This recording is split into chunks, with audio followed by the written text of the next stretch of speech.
Le pacte, c'est un tout, hein. C'est vraiment l'idée que si on veut faire bouger l'école, il ne suffit pas d'agir sur un pan ou une thématique du système scolaire, il faut toucher à énormément d'éléments ensemble.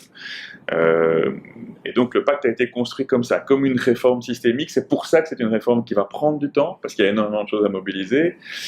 Une réforme systémique et avec cette préoccupation constante des acteurs qui ont construit le pacte que ce qu'on met en place, c'est réaliste par rapport à ce qui se passe dans les classes. Donc, ce qui est le plus important dans tout ce qu'on va faire dans ces 5 axes, c'est pas tellement les décrets qu'on va voter, même si c'est important, parce qu'à un moment donné, il faut créer évidemment un cadre propice à ces évolutions, mais c'est important aussi, et au moins aussi important, voire plus important, de se préoccuper qu'est-ce qu'on doit mettre en place en termes de formation, en termes de moyens, en termes de soutien, etc., pour que ce qu'on imagine et ce qu'on met sur papier comme intention ou comme objectif dans le pacte, dans les décrets, ait réellement un impact dans la réalité des classes.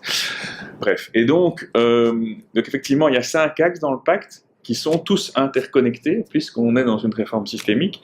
Il y a 2 grands piliers, 5 axes et 2 grands piliers. Les 2 grands piliers, c'est le fait de vouloir faire évoluer le parcours des élèves de la première maternelle à la troisième secondaire, ça c'est tout ce nouveau tronc commun, revisiter vraiment les savoirs et les compétences qu'on essaye de faire acquérir aux élèves tout au long de ce tronc commun. C'est un grand pilier. Et l'autre grand pilier sur lequel est construit le pacte, c'est la nouvelle logique de gouvernance. Pourquoi ce sont 2 piliers? Parce que c'est vraiment les 2 éléments sur lesquels on bâtit tout le reste.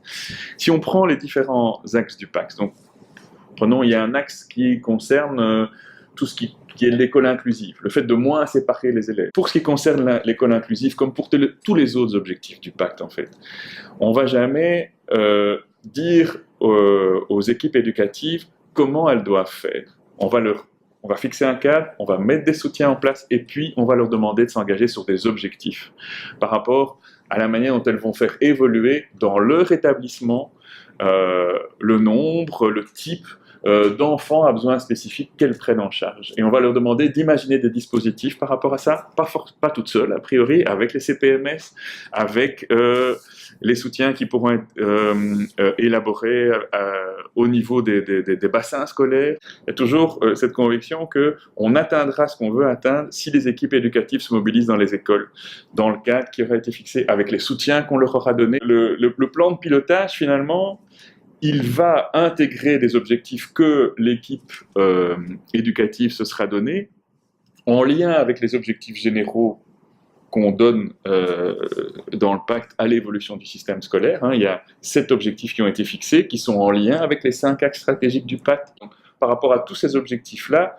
on demande chaque fois aux équipes éducatives de définir leurs priorités en termes de contribution. Mais donc, ça veut dire très simplement que sans les contrats d'objectifs, sans la mobilisation des équipes éducatives dans le cadre des contrats d'objectifs, finalement, il n'y a aucun des grands axes du pacte qui peut être mené à bien.